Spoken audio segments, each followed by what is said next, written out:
What's happening, my dudes? Welcome back to the Triple Lock channel. I hope you're all doing epic, and I really do hope you guys enjoyed the reveal video of my R1200GS. And I'll tell you what a blast it's been just getting used to this new style of riding. And you know, I've never rode any adventure bikes before, but at the same time, you know, once you can ride one bike, you pretty much can ride them all. You just got to get used to the weight, get used to the power, get used to every little detail which involves, you know, riding the damn thing. So yeah, it's been awesome. And you know, I've made a couple of little modifications since owning it, you know, in good fashion what I do, but these bikes are incredibly customizable, which is that suits me down to the bone, because I never really like leaving things as they are. What I've basically done is I've got some little, remember I was saying in my last video about those rubber grommets that go under the seat, it sort of drops it down by 10 mil. It has made a substantial difference, you know, and I'm quite comfortably, you know, getting on and off the bike, no dramas there. Also, I added some SW Motech crash bars. You know, I was sort of scouring the internet as you do and just looking for recommendations, looking for what's worked, and I'll admit their advertisement for them was just, it's just epic. You know, it's a video of them crashing the R1200GS into some grass, and then again into some asphalt.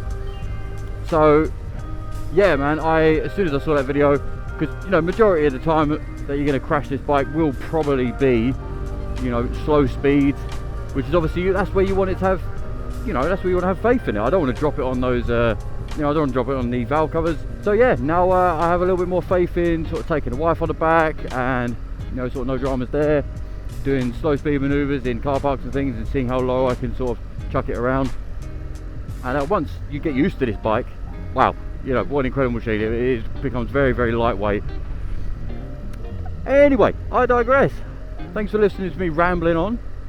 I just thought I'd do a little video today, just a few sort of top techniques that you should be learning while riding your motorcycle. Just in particularly, it's the controls of the motorcycle. I'm not going right back to the very, very basic, you know, on how to ride a motorcycle. I've done a video of that. It was actually my first one, which I will definitely be doing another one on that.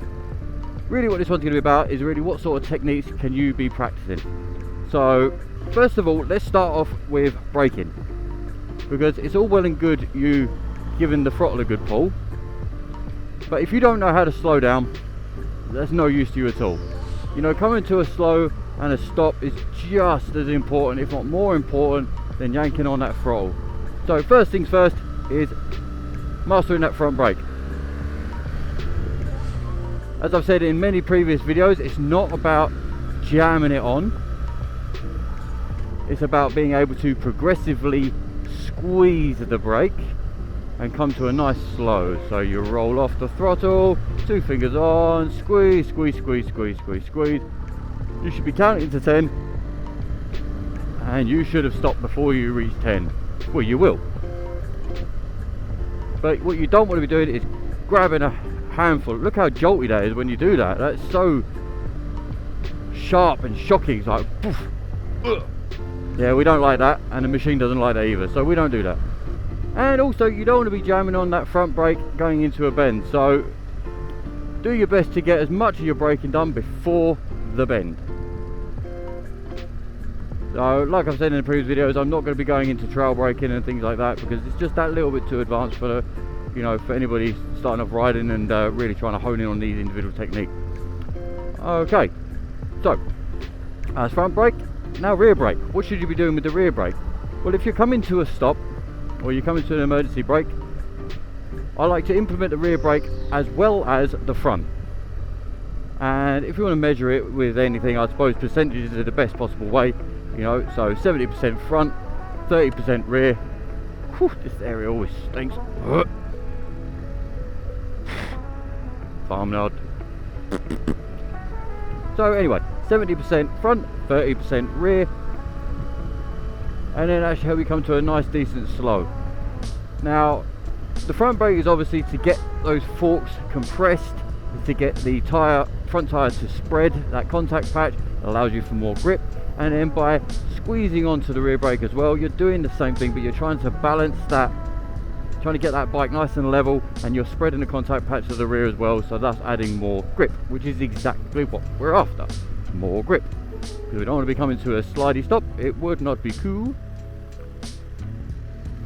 And another way you can use your rear brake is in the bends. So if you feel yourself not feeling too stable, I sort of add a little bit of rear brake, just a little dab, just to squeeze into the bend with me, or even drag it into the bend with me, just to give it a little bit more stability. Give it a try. I really quite like it. And obviously, if you've watched my Mod 1 video about how to pass your UK Mod 1 test, you will notice how much rear brake I use in the slow speed exercises. Awesome stuff. And if you haven't seen it, I'll pop it up top. Watch it at the end. Cool. So, front brake, rear brake. Awesome. Now we talk about clutch. The clutch really is there to obviously prevent you stalling the bike, to get the bike rolling.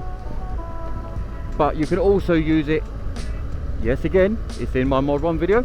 You can use it to drag around the slow maneuvers. Obviously do not use it in the bends because it cuts the power, which then obviously, as you can see, brings you into a coast, which you never want to really be doing. You want your gears to be engaged, so that way you have that engine braking, helping with stability. And so for doing slow maneuvers, the clutch can be very, very helpful. You can drag it, it will not burn it out like you would in a car, so don't panic, just crack on and do it. And that way you can up the revs a little bit more using that rear brake and move around car parks and cones and U-turns and all sorts of slow maneuvers that you see in a Mod 1 test. So give that one a try. And so next up, we have the throttle. Now mastering throttle control is key. You know, you don't want to be giving it handful everywhere. You know, as much as blokes being blokes, we're all like, yeah, well, you know, I've just got to go fast everywhere. Yeah, what a load of crap. Okay, maybe I should take this off. Anyway, so back on the throttle control. So right now, I'm just pretty much coasting down this hill. You know, I'm letting the engine brake do a thing, but with a slight little twist of the throttle, just a little bit of maintenance throttle, just to keep my speed going. But also, it's quite important that in the bends, you manage to figure out throttle control, because it can be really important. It can help improve that stability and help squat the rear down. So if you imagine you're pulling on the throttle and it does this to the rear, that's why it's important. And there's also the same thing for slow maneuvers. It's really, really important for that. So if you are not practicing it and you're just sort of having some guesswork and just giving it a yank, don't do that. Because if you give a little yank on the throttle, here's what it does. It makes things quickly get out of control. So we've done the clutch, we've done the throttle, we've done the brakes, handlebars. So with the handlebars, you want to learn counter steering. Very, very key, very important. Now I don't know where I'm going, by the way. I'm just having a little ride around. Yeah, I've just finished work. What we got there? White Horse, Chedgrove.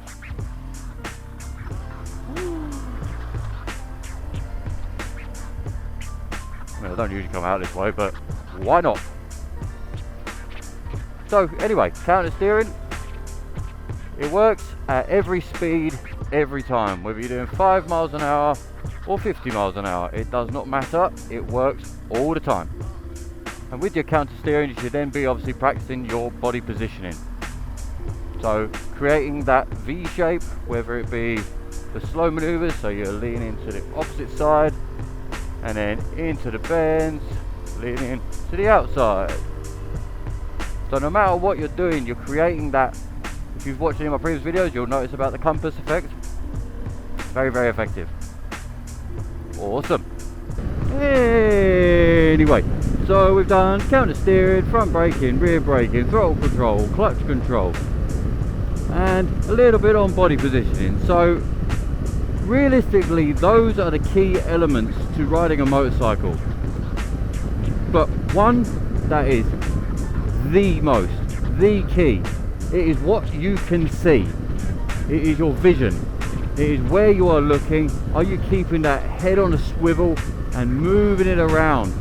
when you're doing your slow maneuvers, you're looking in the direction you want to go, and then your bike will follow. Head body bike in all situations, whether it's a long sweeping bend or whether it's your slow maneuvers, it will get you through all of them if implemented right.